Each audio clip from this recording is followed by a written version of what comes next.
It is time that our political leaders are held to account for what they've done to Britain and Europe. For the last 20 years, a very small collection of third-rate narcissistic egomaniacs have managed to make decisions on immigration, both legal and illegal, that have irreversibly changed an entire continent for the worse. The threat of Islamist terrorism has gone through the roof. In the last few days alone, since it's kicked off between Hamas and Israel, we've seen a teacher stabbed to death in France by a bloke on a terror watch list. We've seen a jihadi gunman rampaging through Brussels on a moped, shooting people at will. Synagogues have been firebombed in Germany. 6 French airports have been closed due to bomb threats. People are pouring red paint over Jewish schools in Britain. And people are being told to remain vigilant when they go to gatherings, just like watching England play football at Wembley. This is just in the last few days. I mean, there is an ongoing terror investigation as well after a man was stabbed to death outside a migrant hotel in Hartlepool. That was a few days ago. That flew under the radar, didn't it? The people of Europe did not consent to scenes like this. Here is a Tunisian chap who is known to authorities having pledged allegiance to ISIS, dressed in bright orange, rampaging through the EU's capital city of Brussels, shooting Swedish football fans at will, because in Sweden they've been burning copies of the Quran, apparently. The people of Europe did not consent to this either. A man also on a terror watch list shouting Allahu Akbar and stabbing a teacher to death. I am sick and tired of abnormality becoming normal, of extreme acts of religious-based violence being considered normal. We all do thoughts and prayers. We wear black armbands at the football. We light a few candles. We put the French flag as our profile picture. And our politicians have the nerve to come out and tell us that we will not let it defeat us. They're not the ones dying, are they? They're not the ones on the front line of the problem. That their decisions about mass uncontrolled immigration, very often illegal immigration, have created. We've got talk in the House of Commons today about, guys, deporting any foreign national with links to Hamas. Why the heck did you let them in the first place?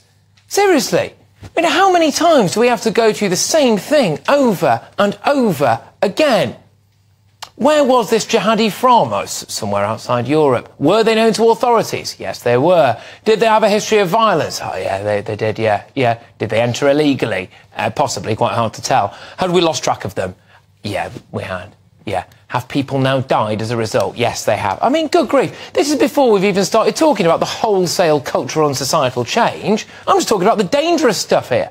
Now, it's important to stress that the majority of people who come to live in Europe obviously aren't bad, evil people. But uncontrolled migration means that a few incredibly dangerous individuals are able to slip through undetected. A group of blithering idiots, often unelected, have over the course of the last couple of decades made decisions that have made all of our lives less safe, and they are not held to account for this. And the solution? More of it. More of it. Just look at Hamza Yusuf here. In the past, people in Scotland and across the UK have opened our hearts and our homes. We've welcomed those from Syria, from Ukraine and many other countries. Conference, we must do so again. I'm calling today on the international community to commit to a worldwide refugee programme for the people of Gaza.